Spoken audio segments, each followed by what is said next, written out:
Hello everybody, this is your community pharmacist here, and this is part one of a multi-part series where we will go over practice problems together in preparation for your compounding exam.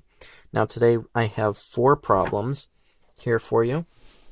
We will go over these together. Problem number 1 reads, a pharmacist weighed 475 milligrams of a substance on a balance of dubious accuracy.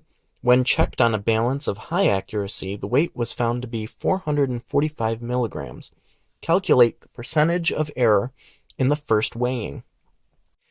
So now what we have to understand is the percent error equation.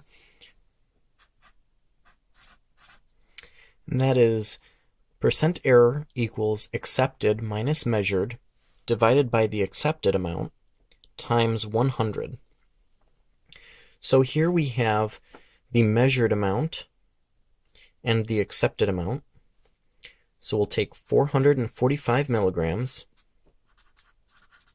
minus 475 milligrams divided by 445 milligrams times 100, and this equals negative 6.74%. And that is your percent error. And now for question number 2, it reads, calculate the corresponding weights of liquefied phenol and propylene glycol needed to prepare 24 15 milliliter bottles of the following formula. Liquefied phenol is 0.4 milliliters, camphor is 0.5 grams, benzocaine is 2.2 grams, ethanol is 65 milliliters, propylene glycol 17 milliliters, and purified water, we're going to add a quantity sufficient up to 100 milliliters. So now the question is only asking for the liquefied phenol and the propylene glycol. So for this, you'll need to know what the densities of these two compounds are. Liquefied phenol is 1.07 grams per milliliter. And propylene glycol is 1.036 grams per milliliter. Okay, so for this, you'll need to know that your total quantity is 100 milliliters. So for the phenol, I'll put liquefied phenol. You have 0.4 milliliters in 100 milliliters.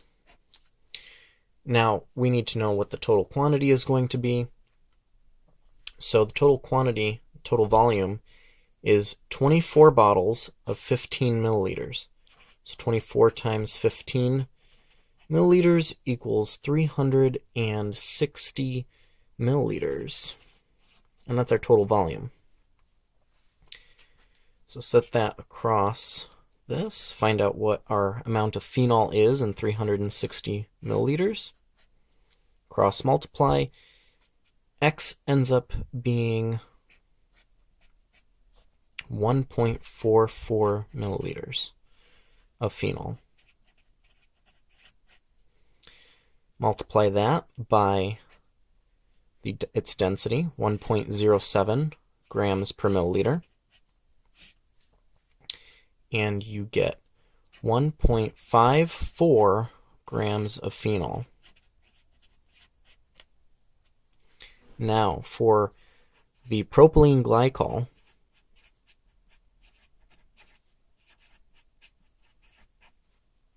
we have 17 milliliters of it in 100 milliliters. Find out how many are in our total volume of 360 milliliters.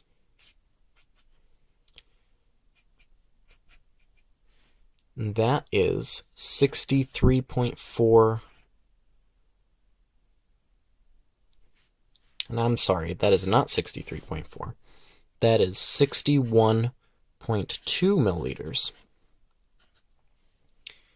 Multiply that by its density, 1.036 grams per milliliter. You are left with 63.4 grams of propylene glycol. And that is the corresponding weights for those two. And that's that problem. And question number 3 reads, syrup is prepared by dissolving 850 grams of sucrose in sufficient purified water to make 1,000 milliliters of syrup. Syrup has a specific gravity of 1.31. How many milliliters of water are used to prepare 1 liter of syrup? Okay, so we know what the specific gravity of syrup is, but we need to understand what specific gravity is. Okay, so specific gravity is the weight of 25 milliliters of a substance divided by the weight of 25 milliliters of water. Now, water is the standard. Water is 1 gram per cubic centimeter, and that is set as the standard. So for this question, 1,000 milliliters of syrup. If we know that it converts volume to weight, we just multiply that by its specific gravity, which is 1.31, and that will give you 1,310 grams of syrup. So now, 1,310 grams of syrup minus the 850 grams of sucrose that we added,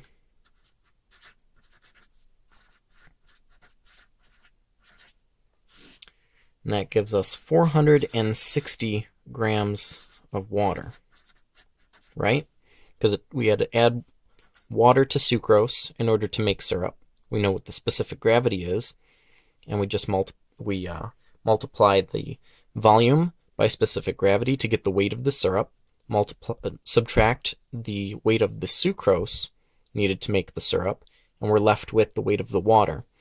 And because water is 1 gram per cubic centimeter, or milliliters, and it's a 1-to-1, 460 grams of water equals 460 milliliters of water. And that's how much water it took to prepare 1 liter of syrup. And on to the last question, number 4. Cocoa butter theobroma oil is used as a suppository base. It is a solid at room temperature, melts at 34 degrees Celsius, and has a specific gravity of 0.86. If a formula for medicated suppositories calls for 48 milliliters of theobroma oil, how many grams are equivalent? So now, just going back over specific gravity, we know that it is the weight of 25 milliliters of a substance over the weight of 25 milliliters of water. So we have 48 milliliters of the theobroma oil multiplied by its specific gravity, and that will yield our amount in grams, and this equals 41.28 grams of theobroma oil. Simple as that. You just need to know how much of the theobroma in volume you have, multiply it by its specific gravity, and you get the weight of it. Hope that helped, and stay tuned for the following parts to the series. Subscribe to get those notifications, and like this video. It helps other people see my videos. Thank you.